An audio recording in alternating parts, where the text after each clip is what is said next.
January 15th, 1978, Tallahassee, Florida. At 3 in the morning, the Chi Omega sorority house woke to the sounds of blows and screaming.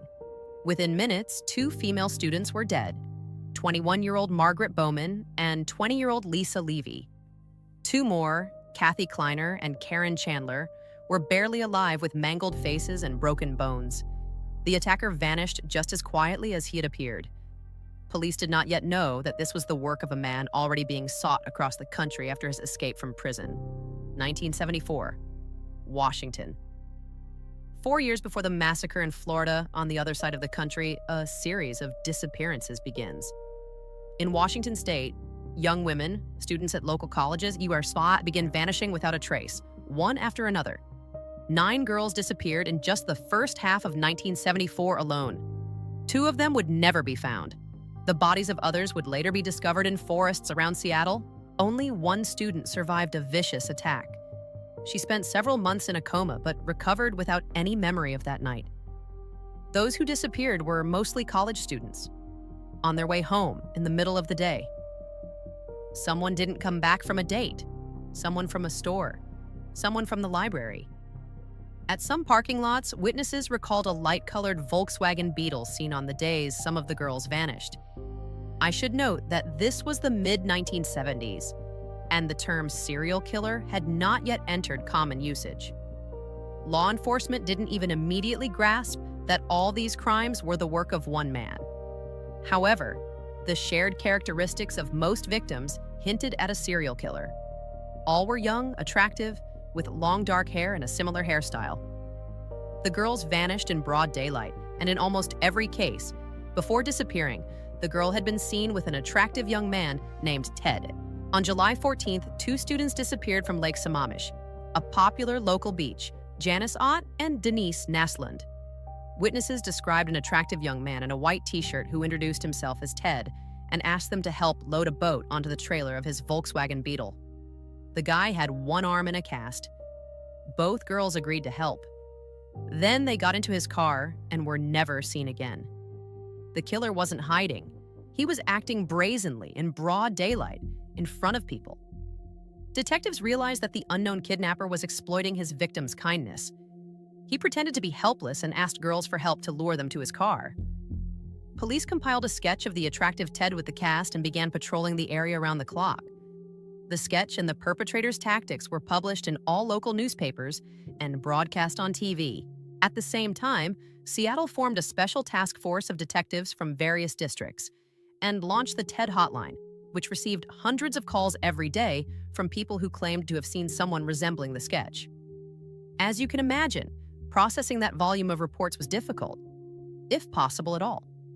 To give you a sense of scale, everyone who called reported acquaintances, neighbors, boyfriends, or husbands named Ted who owned a Volkswagen. Within a few days, the suspect's database had swelled to over 3,000 Teds. Mountains of notes piled up on detectives' desks, but separating what mattered from the noise was nearly impossible. Despite the massive police effort, the trail of the serial killer in summer of '74 was never found. Then suddenly, toward the end of summer, the disappearances in Washington state stopped. It seemed the terror was over, but no. The killer had simply changed his hunting ground. In fall of '74, roughly 1,000 kilometers to the southeast in Utah, young girls began disappearing again under similar circumstances. In October '74, on the slopes of Summit Park in the Salt Lake City area, the body of 17-year-old Melissa Smith was found, the daughter of the local police chief. Her remains were discovered 9 days after she went missing on her way home from a pizza restaurant. She had been sexually assaulted and severely beaten. There was a head injury incompatible with life, likely from a blow with a crowbar. On October 1st, 16-year-old Nancy Wilcox disappeared from Holiday, a suburb of Salt Lake City. She was last seen leaving her home in the evening after an argument with her father. Nancy's body was never found, but the killer later confessed that he had buried it near Capitol Reef National Park, about 320 kilometers from where she vanished. On October 31st on Halloween, 17-year-old Laura Ame disappeared from Lehigh. She was returning home from a party but never made it. 2 weeks later, her body was found by tourists in American Fork Canyon. Her face had been beaten beyond recognition. There were signs of strangulation around the neck, as well as obvious signs of sexual violence. And then, on November 8th, something occurred that would become a turning point in the investigation. 18-year-old Carol DeRanche was at the Fashion Place Mall in Murray when a man in civilian clothes approached her and introduced himself as a police detective. He said that someone had attempted to break into her car nearby and offered to walk with her to file a report. The girl agreed and got into his car, which turned out to be a regular vehicle, not a police one. Along the way, Carol noticed they were heading in a completely different direction. She asked him to stop the car. Instead, the man lunged at her to restrain her. He came to a sharp stop, pulled out handcuffs, and tried to put them on her. Carol broke free and, while he was trying to recover, opened the door and leaped from the vehicle. She ran onto the road and flagged down another car whose driver took her to the police. She was the only known victim at that point who had managed to escape. This failure did not stop the killer. That same evening, just a few hours after the incident with Carol, 17-year-old Deborah Jean Kent disappeared from Bountiful, Utah. She had left a school play to pick up her mother from work and was never seen again. The killer later confessed to leaving the body near the town of Fairview, approximately 160 kilometers from where she vanished. In 2015, DNA would confirm that a kneecap found there indeed belonged to Deborah. 1975. Similar disappearances were being recorded in neighboring Colorado. On January 12th, 23-year-old Corinne Campbell disappeared from Snowmass Village. She stepped out of her hotel room into the hallway and never returned. A month later, her body was found on a dirt road nearby with a fractured skull and stab wounds. On September 15th, 26-year-old Julie Cunningham disappeared from Vail. She left her apartment to walk to a local bar but never arrived. The killer later confessed to burying the body near the town of Rifle, about 140 kilometers west of Vail. But it was never found. On April 6, 24-year-old Denise Oliverson disappeared from Grand Junction. She was riding her bicycle to her parents' home, but never arrived. The killer threw the body into the Colorado River about 8 kilometers west of the city. On May 6th in Pocatello, Idaho, 12-year-old Lynette Culver was kidnapped in broad daylight. She stepped out of elementary school during lunch break but never returned. The killer threw the body into the Snake River. It was never found. On June 28th, 15-year-old Susan Curtis disappeared from Provo, Utah. She was at a youth lecture at Brigham Young University and stepped away to a dormitory to brush her teeth. She never returned to her friends. The killer later said he buried the body near a highway close to the town of Price, about 120 kilometers from where she vanished. Pressure on the police was mounting. It became clear that a particularly dangerous serial killer was moving across the country. Eventually, in the forests, investigators stumbled upon a horrifying discovery: an improvised grave containing the remains of several women. Analysis showed that among them were victims from Washington and Utah. Many body parts were missing. The killer had been dismembering his victims. The bones showed signs of blunt trauma, primarily to the head, along with other evidence of violence. Law enforcement from several states joined forces, compared data, and began building a psychological profile of the perpetrator. Eyewitness accounts all converged on the same description: a pleasant, even handsome, young man with crutches or an arm in a cast who had asked the girls for help, after which they vanished. Police already had the suspect's blood type, obtained thanks to Carol DeRanche. Now, across several states, they were searching for the same serial killer in a Volkswagen Beetle. August 1975, in a suburb of Salt Lake City, Police Sergeant Bob Hayward noticed a Volkswagen Beetle with the passenger seat removed, lurking late at night without headlights near someone else's house. When the officer turned on his siren, the Beetle's driver suddenly floored it, trying to flee. A chase ensued, but he didn't get far. The officer stopped the vehicle and detained the driver on suspicion of car theft. During a surface search of the VW's interior, the patrol officers found a disturbing psychopath kit, which contained a nylon stocking mask, a homemade ski mask, an ice pick, a crowbar, ropes, a pair of handcuffs, and other suspicious items. The passenger seat had been removed and placed on the back seat. The perpetrator apparently removed it to hide bound victims there. The driver was taken to the precinct for questioning. He turned out to be an intelligent, even somewhat shy young man. 28-year-old Theodore Ted Bundy. The Seattle police received a phone call from colleagues. "We may have caught your maniac, guys. He's your old suspect, Ted Bundy." Bundy denied any involvement in any crimes. During searches of his apartment, no direct evidence was found, no blood traces, no victims' belongings. But a series of clues pointed directly to him. First, Carol, the girl who had escaped, identified him by face in a lineup. According to her, this was the man who had attacked her in November '74. And of course, Ted Bundy's blood type matched that of the kidnapper who had attacked Carol. Second, the car Bundy was driving matched perfectly with the descriptions of the Volkswagen spotted near the disappearance sites of the girls. Not to mention the name Ted, which was no coincidence. In October 1975, Ted Bundy was officially charged with the kidnapping of Carol and with attempted murder. The court found him guilty. In March '76, Bundy received his sentence, a minimum of 15 years in prison. A turning point had arrived. Police now finally knew the name of the monster who had been terrorizing the country. Following the verdict, detectives continued investigating unsolved murders, cross-referencing them with Bundy's movements across the country. Soon, new charges were brought against him. This time for the murder of nurse Corinne Campbell, who had disappeared in Colorado in January 1975. The Colorado trial drew enormous media attention to Ted Bundy. The charismatic, smiling killer decided to defend himself in court, dismissing his attorneys. Holding a degree in psychology, he was officially granted permission to act as his own attorney. So, in the end, you want to get involved in criminal justice? A funny thing happened to me one morning when I was walking to my labor law class. I spent 2 weeks in a spa, and so I'm going to finish law school, become an attorney. And a good one. This move gave him an unexpected advantage. As his own attorney, Bundy had the right to visit the courthouse library. During breaks, Ted was left without handcuffs in the courthouse library to prepare documents for his defense. Only he wasn't preparing for the trial. He was preparing to escape and waiting for the right moment.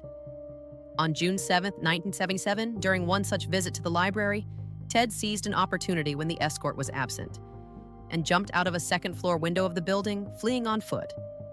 Shedding his outer clothing, he jogged through Aspen while roadblocks were already being set up around the city. He headed south toward Aspen Mountain, where he broke into a hunting cabin and stole food, clothing, and a rifle. The next day, he continued south toward the town of Snowmass but got lost in the forest. On June 10th, he broke into a camping trailer near Maroon Lake, about 16 kilometers from Aspen. He stole food in a ski parka, but instead of continuing south, turned back toward the city, avoiding roadblocks and search parties. 3 days later, he stole a car. But exhausted, freezing, with an injured leg, he began to swerve on the road. 2 patrol officers noticed this and stopped the vehicle. Inside, they found maps of the mountain terrain around Aspen. Prosecutors would later use them in court to prove that the escape had been planned in advance. Thus, his 6 days of freedom came to an end. The guy was brought back behind bars, only this time without the right to visit the courthouse library, and under 24-hour surveillance outside his cell door. Want a twist? It didn't work. He escaped again 6 months later. Only this time, not from the courthouse, from his own prison cell. Bundy had prepared methodically. He had obtained in advance a detailed floor plan of the Garfield County Jail and a hacksaw blade, which he purchased from other inmates. For the preceding 6 months, visitors, including his girlfriend Carol Ann Boone, had been smuggling him money. He accumulated around $500 that way.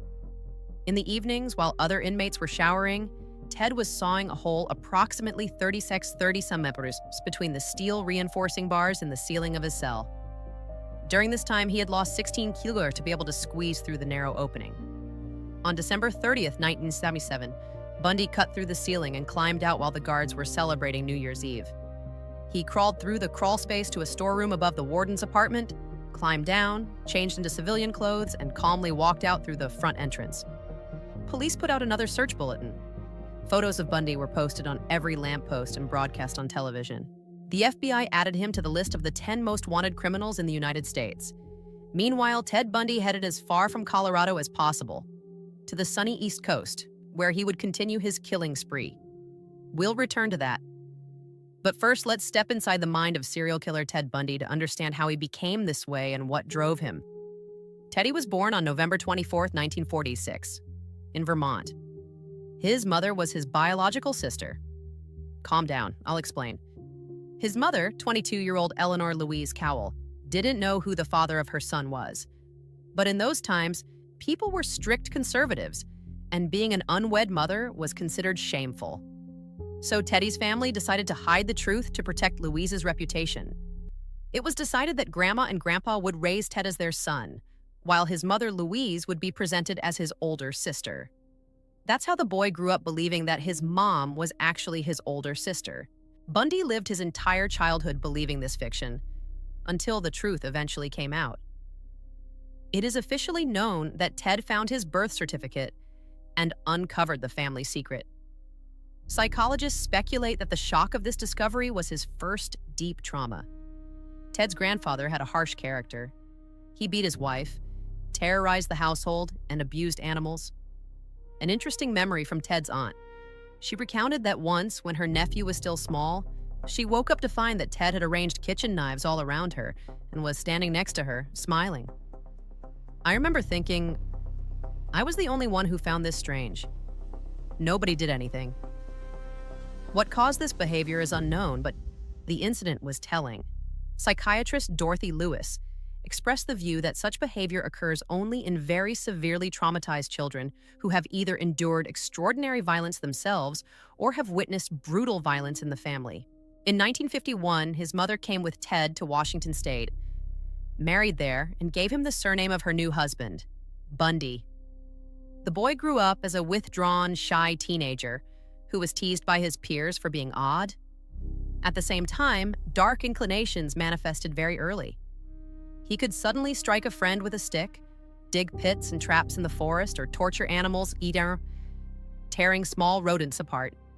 And from his own words, we know that as a teenager, Bundy was already peeping at women through windows, rummaging through strangers' homes, and stealing women's underwear.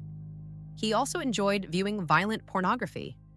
After finishing school, he enrolled at the University of Puget Sound.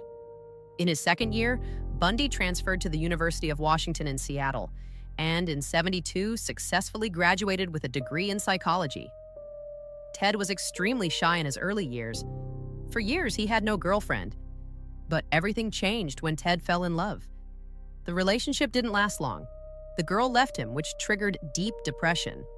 Psychiatrists believe this breakup was one of the key moments that further destabilized his already fragile psyche.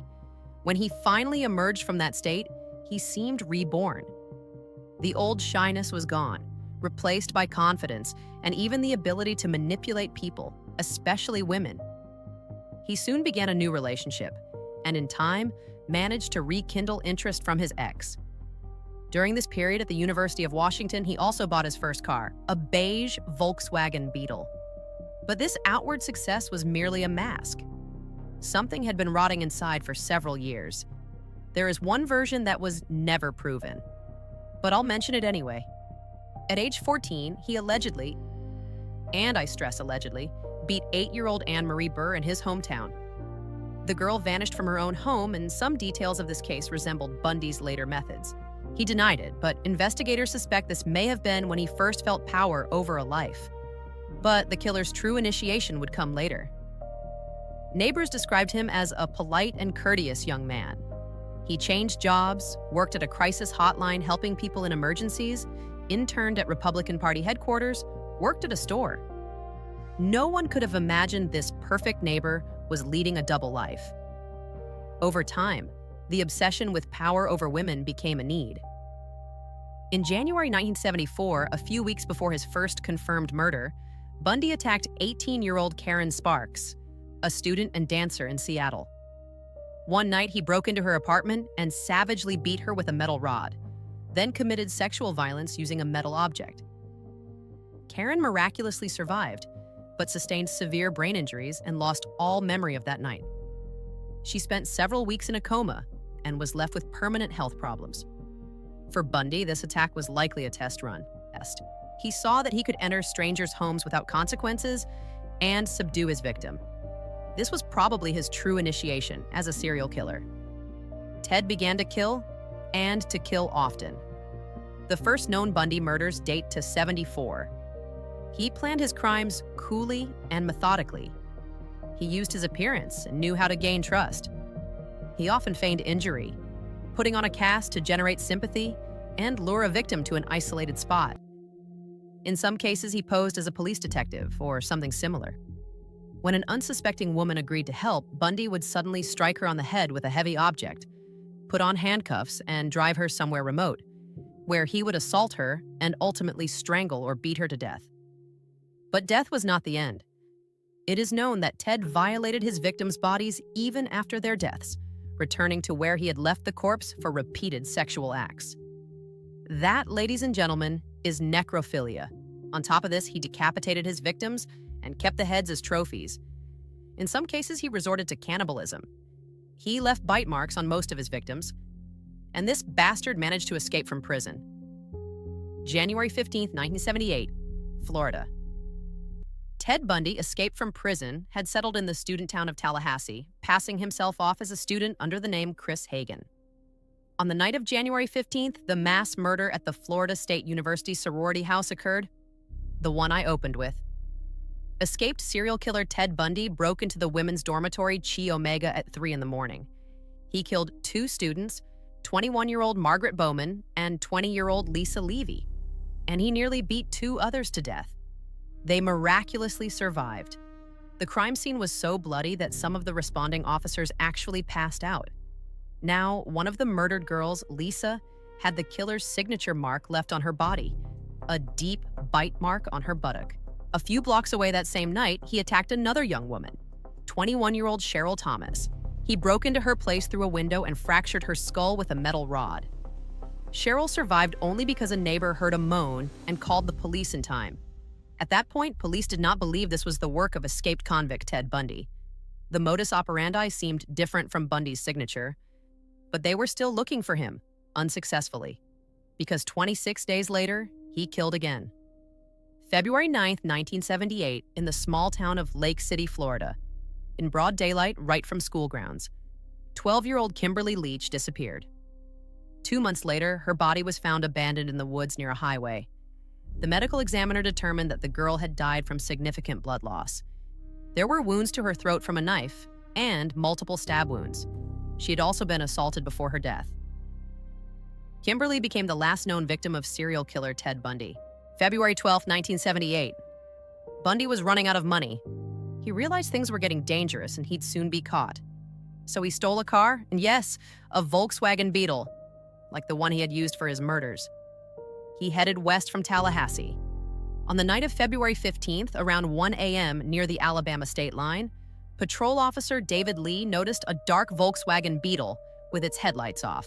When Lee approached to check on the driver suddenly shoved the cop and ran. 2 warning shots were fired, followed by a struggle. Bundy tried to grab the pistol, but Lee managed to overpower him and put on the handcuffs. I was patrolling the western part of the city and noticed a suspicious vehicle behind a building.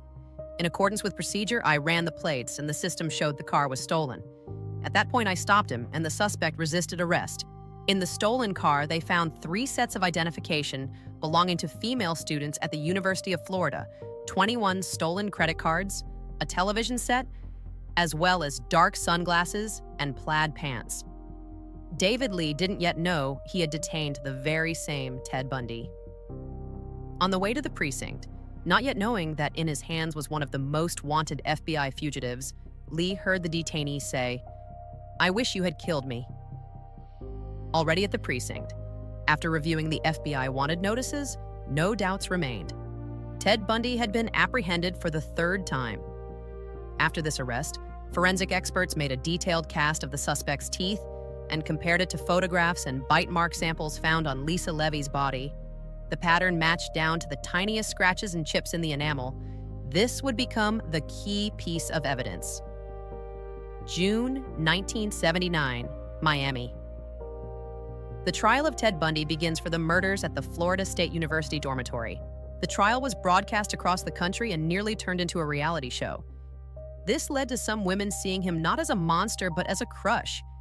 They didn't see a monster. They saw a charismatic, handsome, confident young man smiling and joking with the lawyers. Some even broke into the courtroom just to look at this attractive man, as if he were some kind of rock star. Horrifying. He still has fans and fan communities on Reddit today. I'll never understand it.